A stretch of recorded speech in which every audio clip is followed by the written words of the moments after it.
believe that we are one nation under God, this must be the time where more people stand up and speak out, because the only thing necessary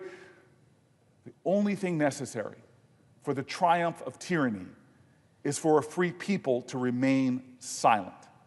And so I ask my colleague right now, because there are people saying, what does it matter that a senator is standing up? I ask my colleague right now to maybe say directly to the American people why you are taking this courageous stand tonight, what you hope they will take away, because it's not about you or me, it's not about the 100 people here. We have seen this president back down before when the American people, in a chorus of conviction, stand up and say no, no more. As Frederick Douglass says, the limits of tyranny are prescribed by the people who face the oppression. I ask my colleague, what is the message that you are trying to send with this courageous stand, with this incredible endurance, with this strong speech you are giving today? To my colleague from New Jersey, the message, most important, is that the tyranny has already arrived. It is not down the street. It is not around the corner. It will not be encountered on the path tomorrow. It is here at this very moment. And that tyranny comes in two forms, so important to our country. The first is the attack on freedom. Freedom is secured by due process. So when an authoritarian president runs over due process, he threatens freedom for all of us. When an authoritarian president says, I will dictate through research grant control what universities teach, he's stealing the academic freedom of our independent universities and really gutting the vision that people go to universities to explore ideas and to learn, not to receive propaganda written by a government. If you want that version of the world, that's not freedom. That's found in tyrannical governments. That's found in China, not here at our universities in the United States of America. When he proceeds to say we are going to control law firms by suing them and taking away their security clearances and extorting them to put $1 billion of free law into causes the president wants, that is a form of tyranny against the free enterprise of law firms to have the clients they want and serve the people they want. I read an article sometime in the middle of the night that was about the profound impact on nonprofits that are out of favor with the president, and therefore they're not getting the legal help that they had in the past, and how that affects their largely impoverished clients. So there's damage that ripples through the universe from these attacks on freedom. And now is the moment where we have seen the fundamental separation of powers disappear.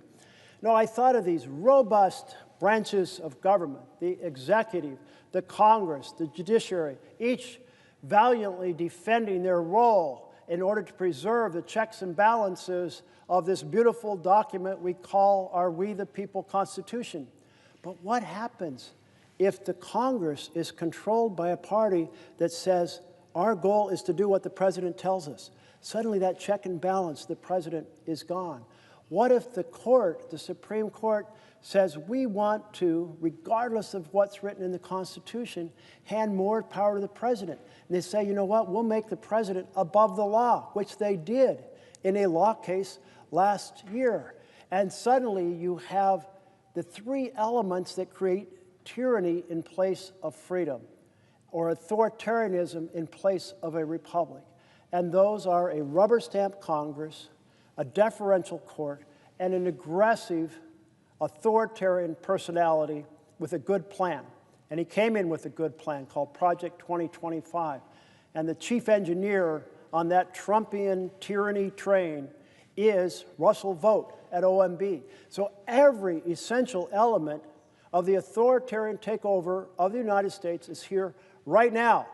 Now, you mentioned a reverberation about how the president's policies are making people sicker and poor. And here is the connection. When you have an authoritarian government, it basically operates to the power of the billionaires. And so we saw it at the inauguration. We saw the billionaires standing behind the president. We saw Elon Musk standing behind the president. We saw Jeff Bezos standing behind the president. We saw Mark Zuckerberg standing behind the president. And when you do that, you're okay pursuing legislation that hurts families while helping billionaires. And that is the theme of what we have seen. Here's a picture of the billionaires lined up behind the president. We call sometimes the bill, his major policy bill, the great or the big ugly betrayal, because he campaigned on helping ordinary people. But then on Inauguration Day, there's no ordinary people behind him. There's no champions for health care, no champions for housing, no champions for education, no champions for good-paying jobs and investment in infrastructure. No, those who have already at the very top of the money pyramid in the United States of America are there. So now you have the main bill, and the main bill, what does it do? Well, it savages health care to pay for tax breaks for billionaires. It savages child nutrition to pay for tax breaks for billionaires. So the authoritarian takeover of our government is also linked to this assault on the families. As you said, groceries are going up. The president's employing tariffs that drive up the cost of groceries. If he was looking to help families, he wouldn't choose to do tariffs that drive up the cost of families. And in fact, the president doesn't even have authority under the law to do tariffs to begin with, which he just took it because that's what authoritarians do until the courts stop him. And the courts, moving slowly, have not acted. And you mentioned health care costs going up. Well, I don't know about what the new costs are in your state of New Jersey. In Oregon, the projection was a 68% increase in costs on the exchange. But nationwide, 114% average, meaning Oregon, well, as much as we're shocked by 68% inflation in health care policies, well, nationally, it's more than doubling. So think of all the people who will be unable to acquire insurance. And that's just a piece of the big, ugly betrayal bill, because then you get into the fact that they gutted Medicaid, the Oregon health plan. 70% of the children in rural Oregon are on the Oregon health plan. Think of the devastation when 235,000 Oregonians are projected to lose health care. And what happens when they get sick and they don't go to the hospital because they don't have insurance? So then they get sicker, and when they do go to the hospital, it's the emergency room. And maybe the modest health problem has become a major health problem. Maybe the diabetes that easily controlled has become a foot amputation or an eye problem, an eyesight problem. Maybe the cancer has grown or spread around the body. So not only is an illness more expensive to treat, but the odds of recovery are worse, and it's being treated in the most expensive part of a hospital, the emergency room. And then, because there's no insurance to pay for it, the hospital or clinic gets less revenues, and then they have to shut down programs or shut down completely, and then we have less health care for everyone in the community. And then you mentioned utilities, and I was just fielding a question from our colleague from Minnesota, and she said, what about that $8 billion attack on energy projects in blue states? Energy projects that would produce renewable energy that often, at utility scale, is 2 cents per kilowatt hour. My bill in Oregon is fairly cheap compared to the nation. I think it's 12 to 14 cents per kilowatt hour. I'm guessing yours is a lot higher than that. So if that utility can buy energy at 2 cents per kilowatt hour, your bill's going to go down. But I'm pretty sure your bill's going up because of the policies of this administration. So if this administration was worried about families, they wouldn't have passed the big, ugly betrayal that does so much damage to families in order to fund tax breaks for billionaires, wouldn't be using tariffs in this manner, wouldn't be cutting low-cost utility projects that will lower the cost of energy. And thus, here we are, 10 months of making Americans sicker and poor.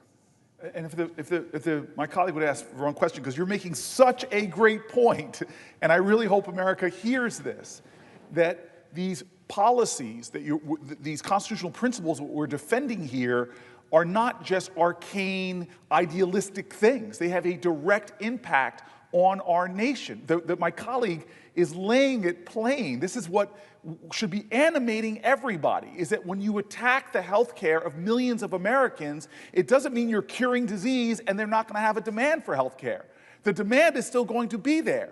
And if they're not getting their health care reimbursed, if they're not getting preventative care, if they're not getting regular checkups, they're going to put more demand on our hospitals, which are going to make our hospitals have longer wait times in the emergency rooms, that are going to have our hospitals have less reimbursed care, and our hospitals are going to strain and buckle under that, thus driving up the costs for everyone. You make it plain, and people should hear this.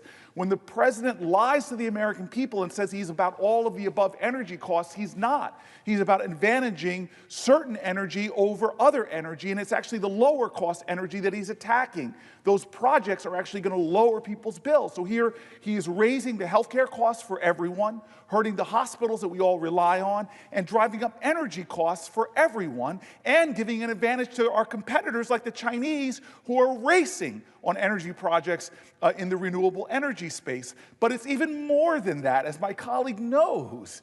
When you have boneheaded attacks on our Constitution, as opposed to going through Congress where there's deliberation and debate, you are actually raising costs in other ways too. As my colleague knows, Americans right now are seeing the investments that we make that return for the taxpayer significant returns in science and research. We are a nation that has exploded industries that the rest of the world is trying to catch up to us. We are the nation that invented so many great things by funding research, basic research and technology. And so attacks on universities, where they are now reporting less postdoc programs, less PhD programs, less research going on in America, you are ceding the pathway to human endeavor. You're closing it off. As my colleague was saying, attacks on universities, making them come and bend a knee. Those universities are saying, no, I will not bow to you, you are not my king. And then that king, wannabe king, cuts fundings to our greatest research institutions, not in America, the greatest research institutions on the planet Earth that have spawned new innovations, from quantum computing to fission and fusion, to robotics, to medical sciences. When you cut off the resources to those things, you are starving the goose that has been laying the golden egg for human endeavor, for industries and more. It has a cost when a president goes rogue and does what he wants to do. It has a cost, not just to our liberty, when you make universities, when you make businesses, when you make law firms bow before you or be punished by you. It has a cost to our liberty, but it also has, as you are saying so plainly, what most Americans are saying over and over again, is it has a cost financially to American families who are right now struggling. As you have said time and time again over these last dozen-plus hours, Americans are hurting. Americans are afraid. Americans are worried that they're going to get a diagnosis from a doctor that's going to drive them to bankruptcy. Americans don't know how they can take care of a sick child and pay the rent. And this is directly being attacked by a president who is doing things that are driving up their energy costs, who are driving up their medical costs, who are driving up their grocery costs, and who's failing to make the investments that keep America ahead of the competition we are seeing in places like China. It is boneheaded. It is financially imprudent. It is hurting America as well as our constitutional framework. The genius of our founders in this great experiment that is now 250 years old, that has put us at the top of all of humanity in innovation, in human success, is now being jeopardized after 250 years by a president who is claiming authorities that the Constitution and our framers never intended to rely to be in the executive.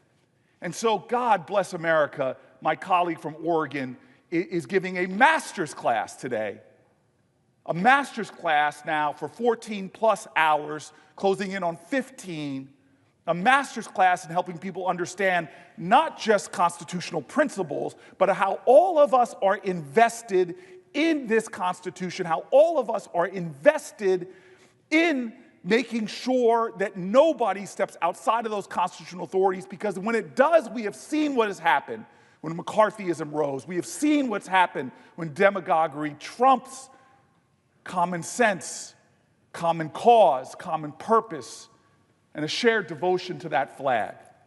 And so I ask my colleague right now, we haven't even had a year of this president, and we have watched things happen where this body has not even called an oversight hearing, when our very national security was in jeopardy, when you have Americans at the highest level of our Defense Department